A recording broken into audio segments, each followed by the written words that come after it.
изобщо нямах намерение за това клипче, обаче днеска говорих с един мой стар, много любим приятел, с който много отдавна не се бях виждала, защото си мислех, че имаме съвсем различни виждания за много от нещата.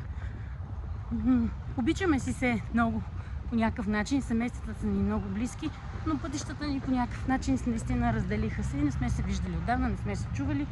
В социалните мрежи, където съм доста активна покрай нещата, които правя, доста от нещата ми правят впечатление, че много хора не реагират и понякога ми ставаше така много мъчно, че мои приятели и близки не получавам никаква обратна връзка от тях, но въпреки всичко това не ме отказва от пътя, по който съм поела и вървя смело напред.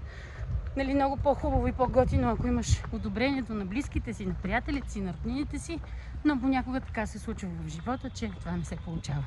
Не ме отказва и това, защото изключително силно вярвам в нещата, които се случват, изключително силно вярвам в организацията, хората от Together, от исторически парк и всички хора замесени в тази кауза.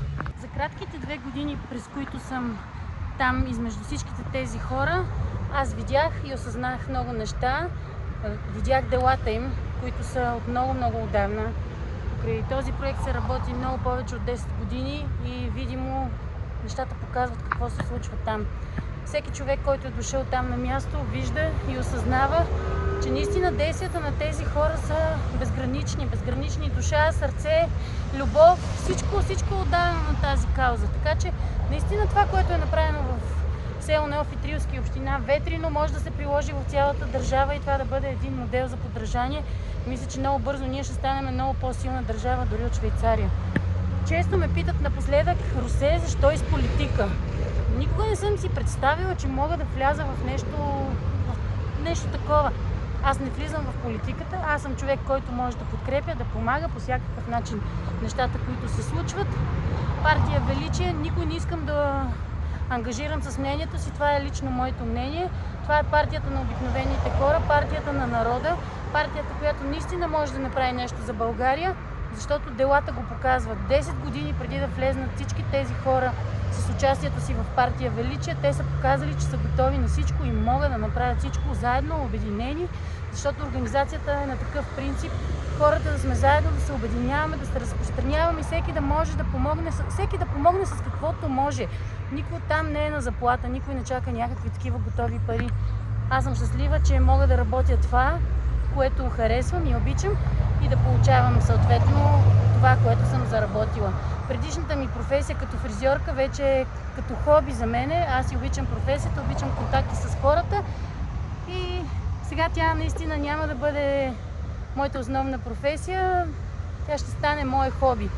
А моето хоби, което беше досега, ще стане моя основна професия. Надявам се и съм щастлива с факта, че направих наистина този квантов скок в моя живот и ще дам всичко от себе си, колкото мога и с каквото мога да допринеса за нещата да се случат в България.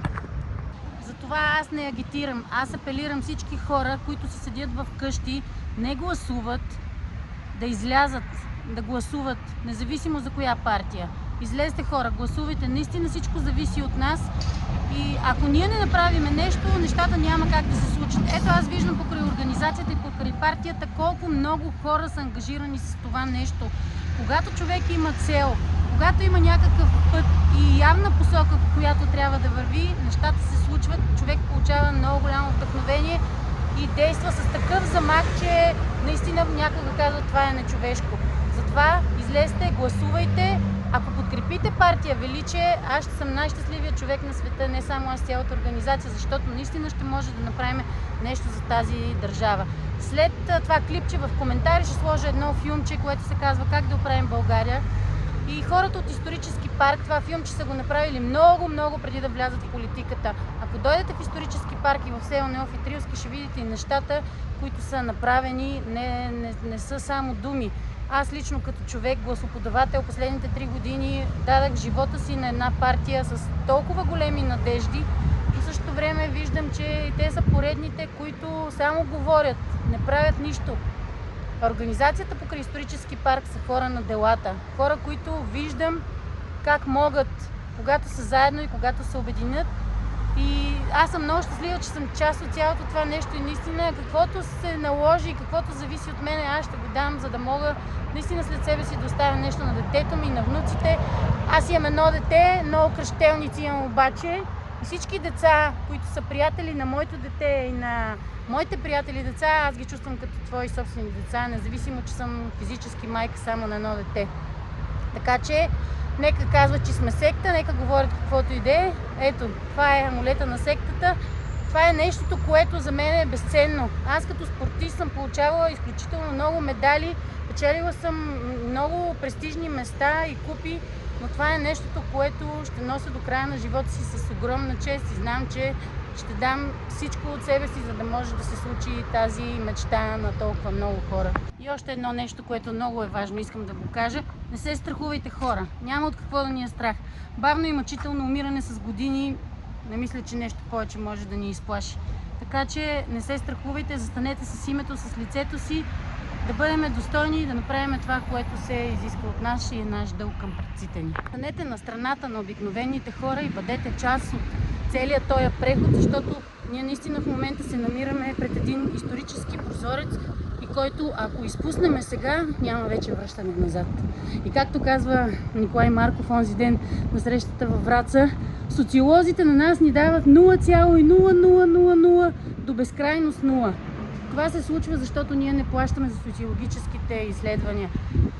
Тук не съм много веща, но знам, че за да получиш там някакви точки и да влезеш в социологическото изследване, трябва да се платят много пари. Ние пари не даваме за това, ние пари не даваме за билборди, за плакати, за рекламни неща, защото предпочитаме да ги използваме за други цели. Така че гледайте делата, не слушайте думите. И това не е просто политическа партия, това е една организация, която действа от много години, показала е много неща, свършила е много неща, така че доверете се, хора, елате, бъдете част от тази организация, помогнете с каквото можете. Един може да помогне с средства, друг може да помогне с разпространение. Ето сега предстои разпространението на 1 милион броя вестници. Друг може да помогне с разпространение по канали. Аз съм блокирана в момента, не мога да коментирам във Facebook, в Messenger, в Viber, в YouTube, навсякъде. Но все още на стената си мога да качвам неща и докато мога да го правя това, ще го правя, за да мога да направя нещо и да имам някакъв принос за цялото това нещо, което се случва. Да не се случват по този начин, решението е едно. Партия Величие, бюлетина 25, отново ги казвам, повтарям ги, бъдете част от това. Нека всички заедно да се пребориме, не да слушам само оттам. Дано не сте поредните такива, които ще ни излъжете, дано да повярваме. Ами не, хора, не дейте да чакате някой да дойде и да ни спаси, дано да стане така, дано да стане онака. Обединиме ли се заедно, започне ли някой да прави неща от себе си, да дава от себе си, да има принос за всичко това, нещата ще се случат, а не да чакаме някой да дойде да ни спаси, да ни оправи. Да въздигнем България от пепелта към слънцето.